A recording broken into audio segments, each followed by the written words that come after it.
नमस्कार साथियों, स्वागत है आपका अपने चैनल एग्जाम्स मस्ती पर। आज मैं इस वीडियो को बताऊंगा किसी भी टॉपिक को पढ़ने का सबसे अच्छा तरीका। क्योंकि ये वीडियो साइंस की है तो इसमें जो भी प्रश्न है इन प्रश्नों को एक बार भूल के दिखाओ जो इस वीडियो में मैंने शामिल किए हैं। एक बार देख लो, फिर आप भूल के दिखाना, देखें कैसे भुलाते हो। और ये एग्ज़ाम जो किस किस एग्ज़ाम के काम आएगी ये वीडियो, किस टाइप से प्रश्न है इसमें, तो आप चाहे किसी एग्ज़ाम को दीजिए, यूपीएसएससी पेट का हो गया, चाहे यूपीएसआई का, एसएससी एमटीएस ग्रुप डी, मतलब कोई भी एग्ज़ाम दीजिए, सभी एग्ज़ाम्स में ऐसे प्रश्न पूछे जाते हैं। ठीक है, तो देखते हैं क्या वो तरीका है जिससे आप बहुत ही कम समय में अच्छी तैयारी कर पाओगे। चलिए साथियों, शुरू करते हैं। तो चलिए साथियों, अब आप ध्यान दीजिए अपना मोबाइल फ़ोन की स्क्रीन पर। क्या क्वेश्चन है, हेडफोन के अधिक उपयोग से क्या हो जाता है। यहाँ पे 4 गो ऑप्शन है। स्वास्थ्य पर बुरा प्रभाव पड़ता है, आवाज़ स्पष्ट सुनाई देने लगती है, या कैंसर हो जाता है, या उपरोक्त सभी। तो 4 गो में से सही तो कोई एक ही होगा। तो देखिए जो सही होगा उस पर क्लिक करने से वो क्या हो जाएगा, ग्रीन कलर का हो जाएगा। तो मैं टिक करता हूँ, स्वास्थ्य पर बुरा प्रभाव पड़ता है। तो देखिए ये करेक्ट आंसर लिख दिया है, मतलब आंसर हमारा बिल्कुल सही है। ठीक है, चलिए क्वेश्चन नंबर 2 देखिए, क्या है, हेली धूमकेतु है। हेली धूमकेतु कैसा है, आवर्ती धूमकेतु, अनावर्ती धूमकेतु, या फिर अनियमित धूमकेतु। और ऑप्शन नंबर 4 है उपरोक्त सभी। तो यहाँ पे भी ये है आवर्ती धूमकेतु। क्लियर, आई होप कि ये क्वेश्चन आपको पता होगा। क्वेश्चन नंबर नेक्स्ट क्या है, हेली धूमकेतु को पहली बार सन 1910 में देखा गया, इसके बाद दूसरी बार कब देखा गया। तो वो दूसरी बार देखा गया था 1986 में। कब देखा गया था, 1986 में। क्लियर ना। अब देखिए नेक्स्ट क्वेश्चन, क्वेश्चन 4 क्या बोल रहा है, हेली धूमकेतु को देखने के लिए कौन से वर्ष का इंतज़ार करना पड़ेगा। तो आपको बता दूं, देखिए अभी आप पहले 2000 क्या नाम उसमें देखा गया था 1986 में, ठीक ना। और इससे पहले कब देखा गया था पता है आपको, 1910 में। समझते चलना। तो अगली बार देखा गया 1986, मतलब कितने साल बाद, 76 साल बाद, है ना। 76 साल बाद देखा गया। तो अभी 76 साल बाद देखा जाएगा, तो इसमें जब आप 76 ऐड करोगे तो आ जाएगा सन 2062। कौन सा आ जाएगा, 2062। ठीक है, तो हेली धूमकेतु को अगर आप देखना चाहते हो तो आपको जो है इंतज़ार करना पड़ेगा सन 2062 का। ठीक, 2062 में ये दिखाई देगा। ठीक है, अब क्वेश्चन नंबर 5 देखते हैं। क्वेश्चन नंबर 5 है, हीरा कार्बन का अपर रूप है, बहुलक है, या दोनों है, या फिर सभी असत्य हैं। क्या बात है, बताओ जल्दी। तो ये आप हमेशा पढ़े होंगे, हीरा कार्बन का अपर रूप है। ठीक, बहुलक नहीं, अपर रूप है। क्लियर, बहुलक पे टिक करोगे तो रेड कलर का हो जाएगा। ठीक है, समझ रहे हो ये बात, इसलिए आंसर अच्छे से देना है, सोच समझ के। ठीक है, नेक्स्ट क्वेश्चन क्या है, हाइड्रोजन के जलने से संबंधित प्रक्रिया है। क्या होगा, जलयोजन, अपचयन, ऑक्सीकरण, या हाइड्रोजनीकरण। तो मुझे लगता है हाइड्रोजनीकरण होना चाहिए ना। नहीं, ये नहीं होगा, क्या होगा, ऑक्सीकरण होगा। ठीक है, देखिए इस पर रेड टिक हो गया है, मतलब ये आंसर आपका गलत है, रॉन्ग आंसर दिए हो आप, है ना। ऑक्सीकरण होगा, हाइड्रोजन के जलने से संबंधित प्रक्रिया क्या होगी, ऑक्सीकरण होगी। क्लियर, चलिए देखते हैं क्वेश्चन नंबर 7 क्या कह रहा है, हवा में नमी बढ़ जाने पर ध्वनि की चाल क्या हो जाती है, बढ़ जाती है, घट जाती है, या फिर कोई परिवर्तन नहीं होता, या ध्वनि अवशोषित हो जाती है। तो ये आपको बता दूं, हवा में नमी बढ़ जाने पर ध्वनि की चाल जो होती है वो घट जाती है। क्या हो जाती है, घट जाती है। ठीक है, आप भी खुद आइडिया लगाओ, जब नमी बढ़ जाएगी, है ना, तो घट तो जाएगी, क्योंकि इसमें बहुत सारे और कण आ जाएंगे ध्वनि को रोकने के लिए, तो ध्वनि की चाल तो फिर घट ही जाएगी, है ना, घट भी करेगी, सीधी सी बात है। क्वेश्चन नंबर 8 भी देख लो जरा एक बार, क्या है, हरे पादपों में C3 चक्र का पता लगाया था, ब्लैकमैन ने, हिल ने, या केल्विन व साथियों ने। यही आंसर सही है, केल्विन व साथियों ने। ठीक है, हरे पादपों में C3 चक्र का पता है किसने लगाया था, केल्विन व साथियों ने। ठीक है, केल्विन साइंटिस्ट थे और उनके साथी थे। ठीक है, इसका जो हरिमहीनता होने का कारण है, क्या कारण है, मृदा में वर्णकों का अभाव, या Mg व Fe का अभाव। यही सही है। ठीक है, Mg व Fe का अभाव। Mg का मतलब होता है मैग्नीशियम, और Fe का मतलब क्या होता है, ये आप लोग बताओ कमेंट बॉक्स में। ठीक है, प्रकाश की अधिकता, ये कुछ होने वाला है नहीं, आंसर आपको मिल चुका है। ठीक, अब क्वेश्चन नंबर 10 देख लेते हैं। क्वेश्चन नंबर 10 है, हरित लवक में O2 विमोचन एवं संश्लेषी फास्फोरिलीकरण का स्थान क्या है? तो ये है गेना के लेमना। ठीक है, ऑप्शन नंबर 1 ही सही है। इसके बाद हरित लवक की भीतरी झिल्ली, मैट्रिक्स, ये कुछ नहीं है। ठीक, तो फाइनली क्वेश्चन आपके यहाँ से 10 क्वेश्चन तैयार हो गए हैं। और एक बार कमेंट करके बताओ वीडियो पसंद आई कि नहीं आई, है ना। कमेंट करके बताओ तो जल्दी से। 10 क्वेश्चन समझ में आ गए? भुलाओगे नहीं? बिल्कुल नहीं भुलाओगे। अब आपको चाहो तो करा देते हैं, क्या करा देते हैं, चलो 1 लाइनर क्वेश्चन करा देते हैं। ठीक है, 30 क्वेश्चन कराएंगे 1 लाइनर, जो कि आपको याद रख लेना है। ठीक है, चलिए देखिए इसे भी। प्यारे साथियों, यहाँ से शुरू होते हैं आपके 1 लाइनर क्वेश्चन। ठीक है, जो कि आपको पता होने चाहिए। जैसे क्वेश्चन नंबर 1 आपको पता होना चाहिए। क्या है क्वेश्चन? जीव तथा जंतु विज्ञान का जनक किसे माना जाता है? तो चाहे जीव विज्ञान का जनक कहे जाएं या जंतु विज्ञान के जनक कहे जाएं, वो कहे जाते हैं अरस्तु। कौन कहे जाते हैं? अरस्तु। क्लियर? अरस्तु कहे जाते हैं। पता है आपको? बिल्कुल पता है। ठीक है, अगला क्वेश्चन क्या है? जीव विज्ञान शब्द का प्रयोग सर्वप्रथम किया किसने था? ये जीव विज्ञान शब्द दिया गया है, ये किसके द्वारा दिया गया था? तो ये दिया था लेमार्क, जो कि फ्रांस के वैज्ञानिक थे, एवं ट्रेवरनेस, जो कि जर्मनी के थे। क्लियर? इन्होंने दिया था जीव विज्ञान शब्द का प्रयोग सर्वप्रथम किया था। इसके बाद है क्वेश्चन क्या है? जैव विकास को सर्वप्रथम समझाया किसने? समझाया था, वो समझाया था लेमार्क ने। किसने? लेमार्क ने। ठीक है, ये 3 क्वेश्चन यहाँ से क्लियर हो गए। अब देखते हैं क्वेश्चन नंबर 4। क्या है ये क्वेश्चन नंबर 4?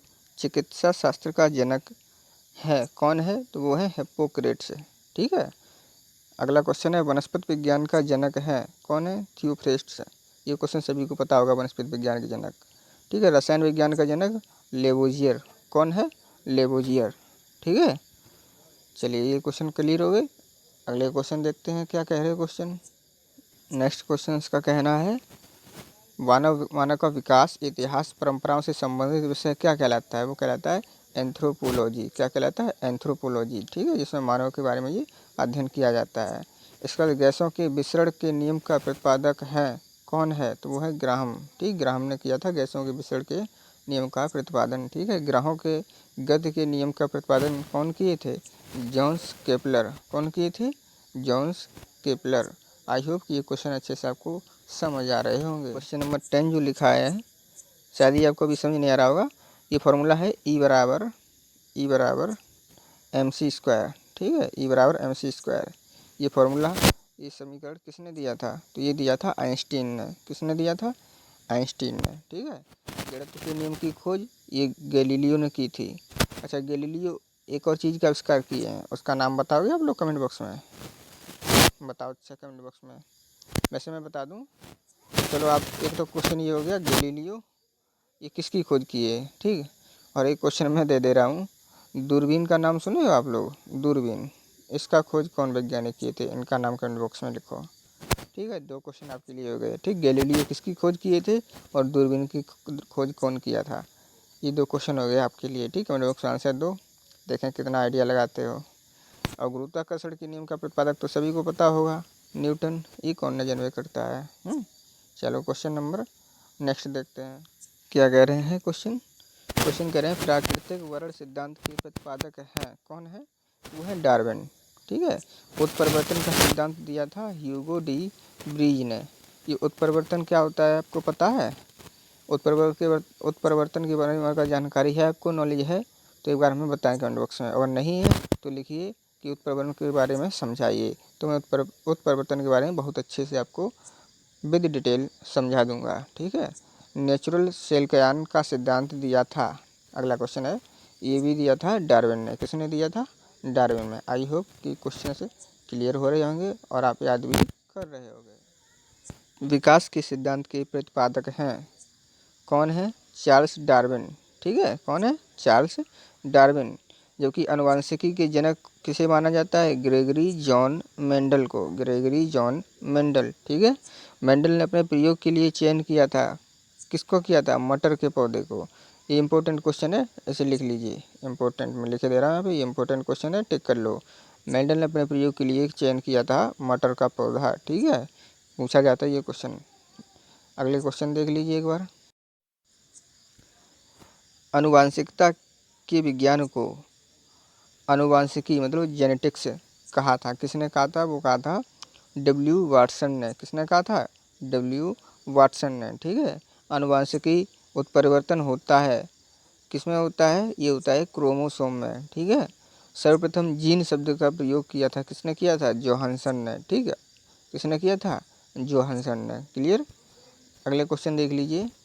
जीन शब्द का प्रयोग सर्वप्रथम किसने किया था? जोहानसन ने। अभी बताए थे आपको, ये जीन अवस्थित होते हैं, कहाँ अवस्थित होते हैं? गुणसूत्रों में, ठीक है। किसमें होते हैं? गुणसूत्रों में होते हैं, ठीक। एक जीन एक एंजाइम, इस सिद्धांत को प्रतिपादित किसने किया था? कौन सा? एक जीन एक एंजाइम। इसको किए थे प्रतिपादित बीडल एवं टेटम। कौन? दो वैज्ञानिक थे, बीडल एवं टेटम, ठीक है। नाम थोड़ा डिफिकल्ट सा है, बाकी आप याद रख लेना। खून का रंग लाल है, किसके कारण लाल है पता है? आपने कभी जानने की कोशिश की है कि खून का रंग लाल ही काहे को है?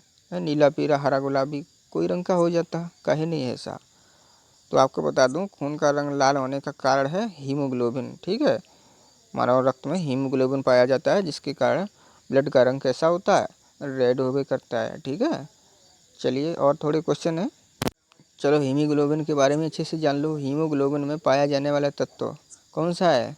लोहा, ठीक है। हाँ, यही लोहा। और लोहा चक्कर में कोई लोहे की चीज ना खा लेना, पता लगे नुकसान कर जाए, ठीक है। लोहा धीरे धीरे जो अपने शरीर में जाता है, जैसे आप लोहे की कढ़ाई में भोजन बना के खाते हो ना, तो इस प्रकार से धीरे धीरे लोहे की मात्रा शरीर में पहुंचती रहती है, ठीक है। हीमोग्लोबिन यौगिक है, किसका है? प्रोटीन का, ठीक है। ये बात ध्यान रखना, न पता लगे लोहे की कमी डॉक्टर बाबा बता दे और आप लोहा ही खा लो जाके, ऐसा ना होता है, ठीक है। लोहे की मात्रा पालक में बहुत अच्छे से पाई जाती है, पालक खा सकते हो आप, ठीक है। खून थक्का नहीं जमता है, इस रोग को कहा जाता है हीमोफीलिया। क्या कहा जाता है? हीमोफीलिया। अच्छा, हीमोफीलिया ये विटामिन के की कमी से हो जाता है, किसकी कमी से? विटामिन के की कमी से, ठीक है। ये बातें याद रखने वाली हैं, रख लेना है याद। मैं 13 क्वेश्चन जो है मैं 30 क्वेश्चन बताए थे, सॉल्व कराऊंगा, समझाऊंगा आपको। तो ये 30 क्वेश्चन यहाँ पे पूरे होते हैं, ठीक है। क्या है क्वेश्चन? शरीर के अंदर रक्त को जमने से रोकता है, हेपेरिन नामक प्रोटीन रोकता है, ठीक है। और ये और इसका विटामिन भी होता है, वो बताए थे विटामिन के की कमी से रक्त का थक्का नहीं बनता है, ठीक है। तो ये दो बातें याद रखना। देखो, विटामिन के की कमी से रक्त का थक्का नहीं बनता है, ठीक है। मतलब विटामिन के की अगर कमी हो जाएगी और आपको कहीं चोट लग गया तो रक्त रुकेगा नहीं, बहते रहेगा, थक्का जैसा नहीं बनेगा। लेकिन भाई वो थक्का कहीं रक्त के अंदर भी ना बन जाए, है ना। रक्त के अंदर भी तो बन सकता है, शरीर के अंदर। भाई शरीर रक्त जब बाहर निकलता है तब थक्का बन जाता है, ताकि रक्त ना बहे। और सोचो अगर वो शरीर के अंदर ही थक्का बन जाएगा तो शरीर के अंदर रक्त बहना बंद हो जाएगा। तो वो शरीर के अंदर रक्त बहना बंद ना हो, रक्त ना जमे, इसीलिए जो है ऐसे इसे जमने से रोकने के लिए हेपेरिन नामक प्रोटीन काम में आता है, ठीक है। अगर ये प्रोटीन कम होगा तो रक्त क्या होगा? शरीर में ही जमने लगेगा, ठीक है। हेपेरिन नामक प्रोटीन का उत्पादन होता है यकृत द्वारा, ठीक है। किसके द्वारा? यकृत द्वारा। क्लियर ना।